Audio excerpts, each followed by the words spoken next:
Oriental higher secondary school Mirzapur અમદાવાદની YouTube ચેનલમાં once again આપ સૌનું સ્વાગત છે.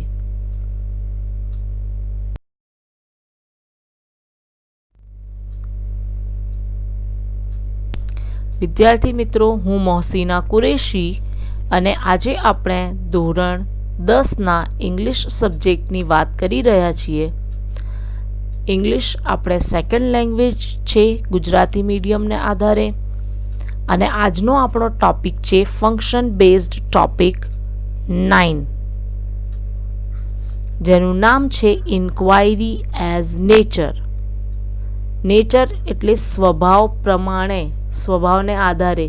સામાન્ય રીતે તમે કોઈ વસ્તુને જુઓ છો, કઈ વ્યક્તિને જુઓ છો, તો તમારા મનમાં ઘણા બધા પ્રશ્નો ઊભા થાય છે, ઇન્ક્વાયરી કરવાના પ્રશ્નો. યસ ઓર નો વાળા પ્રશ્નોની વાત હું નથી કરતી. ઇન્ક્વાયરી, જેમાં તમે ઇન્ફોર્મેશન માંગો છો. મિત્રો, એવા પ્રશ્નોની આપણે આજે વાત કરવાની છે, અને એ ફંક્શનને આપણે ઇન્ક્વાયરી એઝ નેચરમાં કાઉન્ટ કરવાનું રહેશે. એટલે આજે આપણો ટોપિક છે inquiry as nature.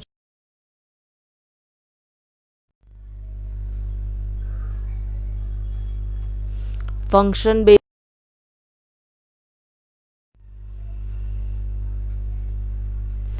Vote is function and what is functional grammar આપણે વાત કરી ચૂક્યા છીએ, તેમ છતાં આપણે વારંવાર આ વસ્તુને રિપીટ કરીએ છીએ.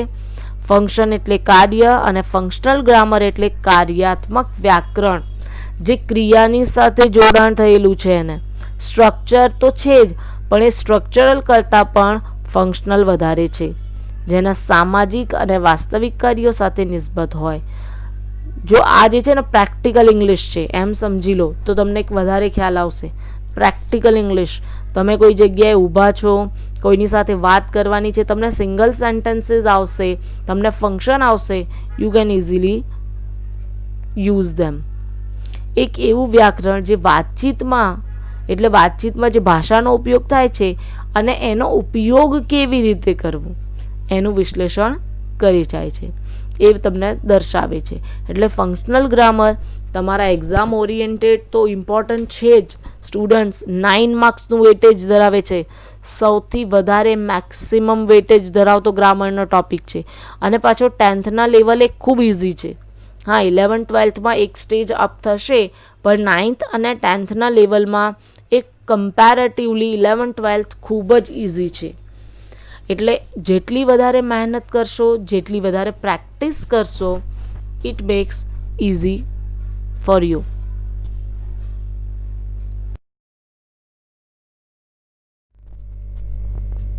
સ્ટુડન્ટ્સ, આપણે ફંક્શનના ઓલરેડી ટોપિક્સ ઘણા જોઈ લીધા છે, એ સિવાય કંજક્શન્સ જોયા છે.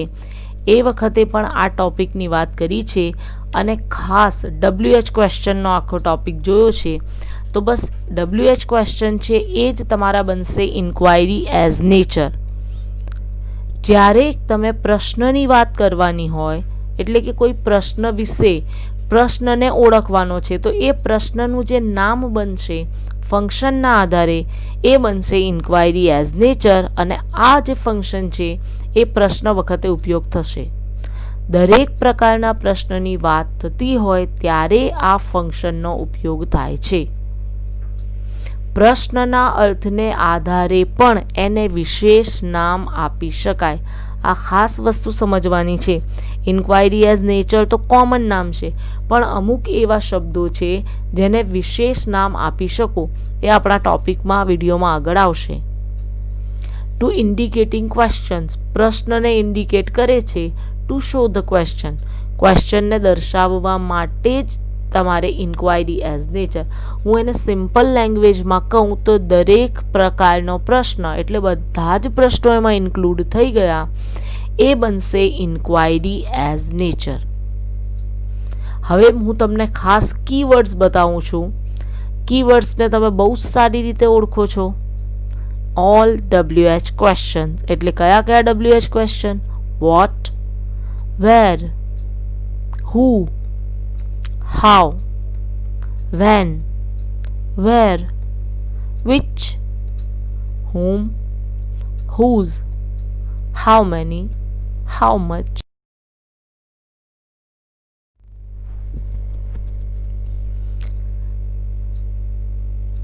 હવે આપણે ક્વેશ્ચનના સેન્ટેન્સીસ કે એના સ્ટ્રક્ચર ઉપર જઈએ, એની એક્સરસાઇઝ ઉપર જઈએ, એની પહેલાં એના એક્ઝામ્પલ્સ જોઈએ. હવે WH વર્ડ તમે સમજી ગયા કે બધા જ WH ક્વેશ્ચન જે છે એ ઇન્ક્વાયરી એઝ નેચર તો છે જ, પણ એ સિવાય એને આપણે અલગ નામ કેવી રીતે આપીશું?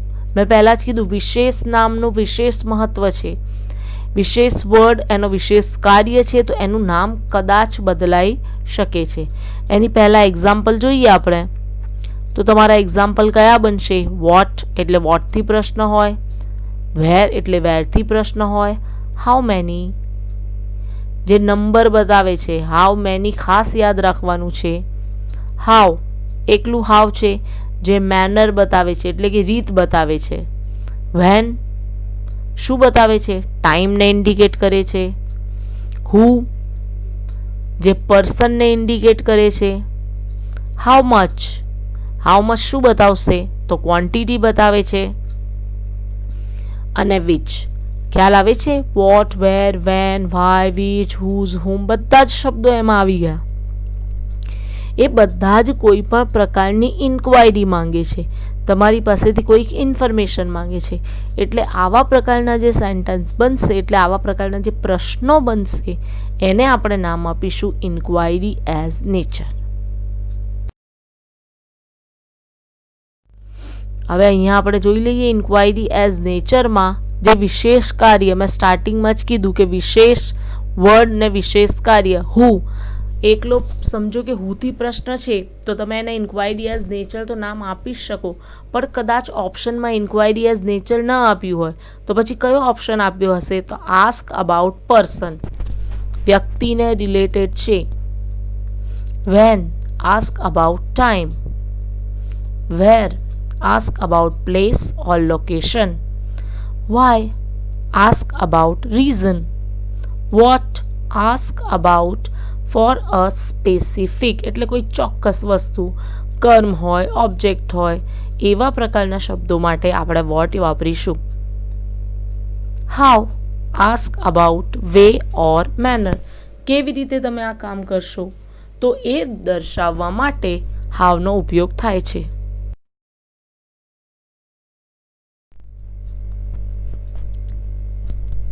વેન, વેર, વોટ એ શબ્દો જે છે એ સામાન્ય રીતે આપણે વધારે યુઝ કરીએ છીએ. એ સિવાય આવે છે વિચ. વિચ જે છે આસ્ક અબાઉટ ચોઇસ છે. હુઝ જે છે એ ઓનરશિપ દર્શાવે છે. હુમ જે છે એ ask about living object. How many ask about countable noun. હા, તમે એ વસ્તુને ખાસ, એ શબ્દને ખાસ યાદ રાખજો, કાઉન્ટેબલ વર્ડ છે. અને હાઉ મચ જે છે એ અનકાઉન્ટેબલ નાઉન માટે વપરાય છે, અનકાઉન્ટેબલ ઇન્ક્વાયરી હશે. અને હાઉ ઓફન એ ફ્રીક્વન્સી, તીવ્રતા દર્શાવવા માટે.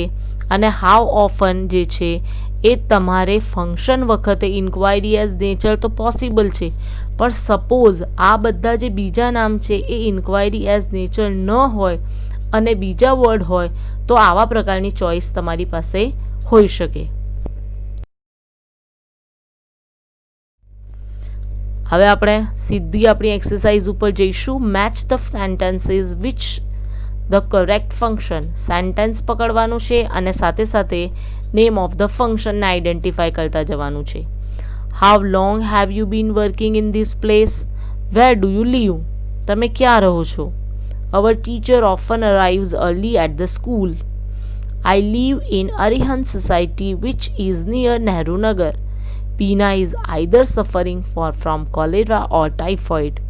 I met a man whose brother works in Ahmedabad. Take a large pot and put there 3 tablespoons of oil in it. What did the message say? Remove the back cover of the mobile. Geeta has been studying since 6 o'clock. હવે વિદ્યાર્થી મિત્રો, આ sentences તમારા થઈ ગયા. આ sentences આપણે પહેલાં જોયા છે અને એ સિવાય એમાં નવા એડ કર્યા છે. ફંક્શનના નામમાં જુઓ તો ડિસ્ક્રાઇબિંગ પ્રોસેસ છે, સામેની બાજુ એનો સેન્ટેન્સ તમને દેખાઈ જશે. ડ્યુરેશન ઓફ ટાઈમ છે, સ્પેસિફિક લોકેશન છે એટલે કોઈ સ્થળને દર્શાવતો શબ્દ, એક્શનને દર્શાવતો શબ્દ, ડિસ્ક્રાઇબિંગ પર્સન છે એટલે વ્યક્તિને ડિનોટ કરતો શબ્દ, ઇન્ડિકેટિંગ ચોઇસ એટલે આની પહેલા જે આપણે ટોપિક જોયો હતો 8મા નંબરનો ઓલ્ટરનેટિવ ચોઇસ ઓર ઇન્ડિકેટિંગ ચોઇસ એ વસ્તુ, પોઈન્ટ ઓફ ટાઈમ અને ઇન્ક્વાયરી એઝ નેચર. આટલા તમારા ફંક્શન્સ લગભગ છે જેના સેન્ટેન્સીસના એક્ઝામ્પલ્સ તમને સામે આપેલા છે. Just you have to identify the sentences with the name of the function. હવે સેન્ટેન્સીસ છે જ, તમારે 1 to 10 સેન્ટેન્સીસના આન્સર બતાવવાના રહેશે. આન્સરને જોઈએ હવે તો પહેલો જ છે હાવ લોંગ. હાવ લોંગ, હવે તમને એવો પ્રશ્ન થશે કે હાવ લોંગનો પ્રશ્ન છે તો ઇન્ક્વાયરી એઝ નેચર ના થાય, થઈ શકે છે, પણ હાવ લોંગ જે છે એના માટે બીજો એક શબ્દ વધારે બેટર છે, ડ્યુરેશન ઓફ ટાઈમ. તો અહીંયા આપણે એને ડ્યુરેશન ઓફ ટાઈમમાં એડ કરી શકીએ. વેર ડુ યુ લીવ, તો અહીંયા લોકેશન નહીં આવે, સ્પેસિફાઈંગ લોકેશન નહીં આવે. હા એવું હોય asking for location, asking about place, તો પછી તમે આને એની સાથે જોઈન્ટ કરી શકો છો. અવર ટીચર જે સેન્ટેન્સીસ છે એ એક્શનને ડિનોટ કરે છે, ડી. 4 નંબર જે છે એમાં સી એટલે લોકેશન આવશે. 5 નંબર જે છે એમાં આઈધર ઓર છે એટલે કયો આવશે, એફ. કરેક્ટ. તમે વિચારીને રાખો. I met a man whose brother, whose અને હોમ, પર્સન એટલે કે E. Take a large pot, again આવ્યું એવો સેન્ટેન્સ જેમાં કોઈ કરતા નથી તો બનશે પ્રોસેસ એટલે કે એ. વોટ ડીડ ધ મેસેજ સે, હવે વોટ વાળો સેન્ટેન્સ છે. હવે વોટને લગતો વોટના ટાઈમમાં આવશે, ના લોકેશનમાં આવશે, ના એક્શનમાં આવશે, ના પર્સનમાં આવશે. તો તમારી પાસે એનો માટે એક જ ઓપ્શન છે, ઇન્ક્વાયરી એઝ નેચર. એટલે બનશે 8નો જવાબ A, H. Remove the back cover of the mobile. હા અગેન તમારે આવી ગયું છે પ્રોસેસ. અને Geeta has been studying since શબ્દ આવ્યો, સિન્સ એટલે પોઈન્ટ ઓફ ટાઈમ એટલે કે જી. એટલે તમે અહીંયા એના આઈડેન્ટિફિકેશન ઇઝીલી કરી શકો છો. તમારે ફક્ત અને ફક્ત સેન્ટેન્સના અર્થમાં તમે નહીં જાઓ તો એક ટાઈમ ચાલશે, કયા ટેન્સમાં છે એ પર તમે નહીં જાઓ તો ચાલશે. હા પણ એના કીવર્ડ્સ તમે પકડી લો, કીવર્ડ્સ અને એ ફંક્શનનું નામ, એટલે તમે એને ફટાફટ એને આઈડેન્ટિફાય કરી શકશો.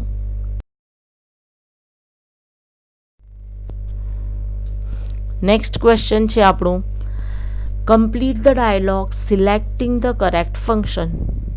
પૂર્વ, I have run out of paper એટલે મારી પાસે પેપર પૂરા થઈ ગયા છે એટલે ખતમ થઈ ગયા છે જેને આપણે કહીએ. શિવાની કંઈ રિપ્લાય કરે છે અને એનો છે મેકિંગ ઇન્ક્વાયરી એટલે પ્રશ્નનો સેન્ટેન્સ હોઈ શકે છે, પણ કયા પ્રકારનો પ્રશ્ન હોઈ શકે એ તમારા ઓપ્શનને આધારે તમે મૂકી શકો છો. Do you have a lined piece paper? What do you know about our new teacher? હવે આ બી પ્રશ્ન છે, આ પણ પ્રશ્ન છે, પણ તમારે શૂટ કરવાનું રહેશે. How did you find the paper? It is my school bag. જો હવે 4th નંબરનો જે સેન્ટેન્સ છે તો સિમ્પલ સેન્ટેન્સ છે, એમાં કોઈ ઇન્ક્વાયરી નથી, તો તમે એને ઓપ્શનમાંથી કાઢી શકો છો કે ડી જવાબ એ નહીં આવે. તો હવે રહ્યા એ બી સી. એ બી સી 3 ક્વેશ્ચન છે, પણ એ કયો ક્વેશ્ચન તમારા ઉપરના વાક્યને જોઈન્ટ થશે એ તમારે વિચારવાનો રહેશે. પહેલાં બીજો ડાયલોગ જોઈએ પછી એના આન્સર જોઈએ. Kanubhai, inquiry about duration. I had been a teacher for 33 years. હવે I had been a teacher. For છે duration of time, inquiry about duration. Why are you? What are you? Where did you serve? What did you teach? How long did you serve in this school mister Shah? તમારી સામે પ્રશ્નો આપેલા જ છે, બધા option છે, તમારે આઈડેન્ટિફાઈ કરવાનો છે. જો સેકન્ડમાં જુઓ ઇન્ક્વાયરી અબાઉટ ડ્યુરેશન છે. હવે વોટ, વેર એવા પ્રકારના શબ્દો જનરલી ડ્યુરેશનને નથી બતાવતા, તો કયા શબ્દ ડ્યુરેશનને બતાવશે? તમારા મનમાં રાખો. હવે આન્સરને આપણે જોઈ લઈએ. પહેલામાં આવશે એ જવાબ અને બીજામાં આવશે ડી જવાબ. ખ્યાલ આવે છે? બીજામાં આવશે ડી એટલે હાઉ લોંગ વાળો અને do you have a lined piece of paper.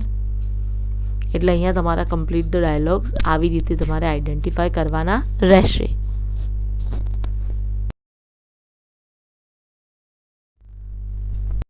ત્રીજા પ્રકારનો પ્રશ્ન એટલે કે complete the sentences using the function given in the brackets.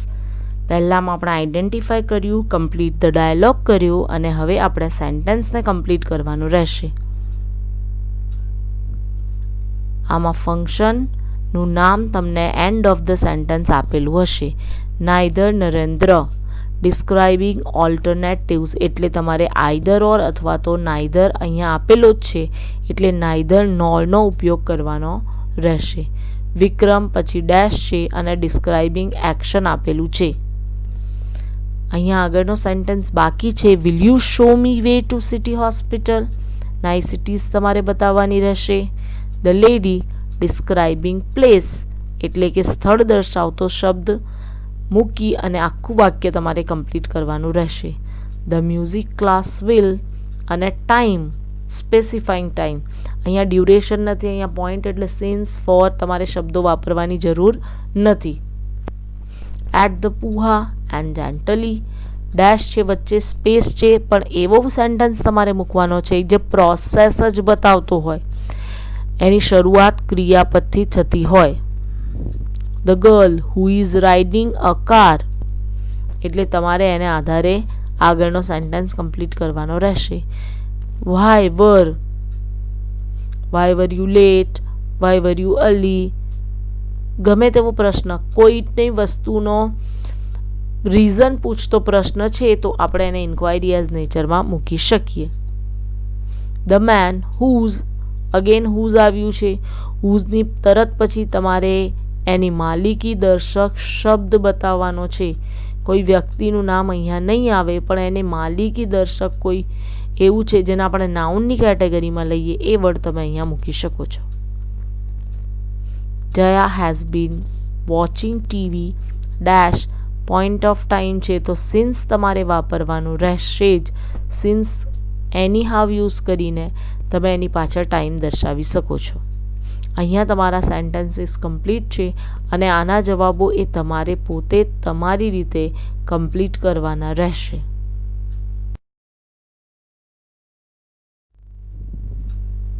Keep learning. વિદ્યાર્થી મિત્રો, અત્યાર સુધી તમારા જેટલા ટોપિક આ જે ટોપિકમાં જેટલી ક્વેશ્ચન્સ, જેટલા એક્ઝામ્પલ્સ, જેટલા રૂલ્સ રેગ્યુલેશન્સ આપણે જોયા, એના ખાસ કીવર્ડ્સ જોયા, એ બધું જ સ્વચ્છ અક્ષરે અને તમને સમજાય એવી રીતે તમારે ફૂલ સ્કેપમાં લખી રાખવાના રહેશે. અને જે જવાબો બાકી રહ્યા છે એના જવાબ તમારે શોધી, તમારે વિચારી, એના બનાવી અને તમારે લખવાના રહેશે. અને સાથે સાથે આલ્બર્ટ આઇન્સ્ટાઈનનું આ કોટેશન છે, the important thing is not to stop questioning. અત્યારે આપણે પ્રશ્નની જ વાત કરી છે, પ્રશ્નો પૂછવાની. ઇન્ક્વાયરી એઝ નેચર છે ને, આપણો સ્વભાવ જ છે પ્રશ્ન પૂછવાનો. ગમે તે કોઈ વ્યક્તિ દેખાય ને કોઈ નવું ડ્રેસ હોય તો તરત આપણા મનમાંથી પ્રશ્ન નીકળે, કેટલાં છે, શું છે, ક્યાંથી આવ્યા, ક્યાં ગયા, શું ખાધું, શું પીધું, શું કરો છો, ક્યાં જાઓ છો. એટલે અહીંયા જે છે આલ્બર્ટ આઇન્સ્ટાઈન જે છે એ કહે છે કે આપણા માટે સૌથી ઇમ્પોર્ટન્ટ વસ્તુ એ છે કે તમારે કોઈ પણ દિવસ પ્રશ્નો પૂછવાના બંધ કરવાના નહીં. જેટલા વધારે પ્રશ્નો કરશો તો તમારી કન્ફ્યુઝન તો દૂર થશે, પણ એની સાથે સાથે તમે કંઈક નવું શીખશો. જરૂરી નથી કે સામે કોઈ વ્યક્તિ છે એને જ તમે પ્રશ્ન કરો, તમે તમારી જાતને પણ પ્રશ્ન પૂછી શકો છો અને તમારી જાત દ્વારા જ એ પ્રશ્નનો હલ, એનો સોલ્યુશન, એનો આન્સર પણ શોધી શકો છો. So always keep learning and keep asking questions to yourself and to the others. અને જેટલા ક્વેશ્ચન્સ એટલે એટલા વધારે આન્સર્સ અને એટલી વધારે ક્લિયર કટ તમારી થિંકિંગ થશે. So we will meet again. Keep learning.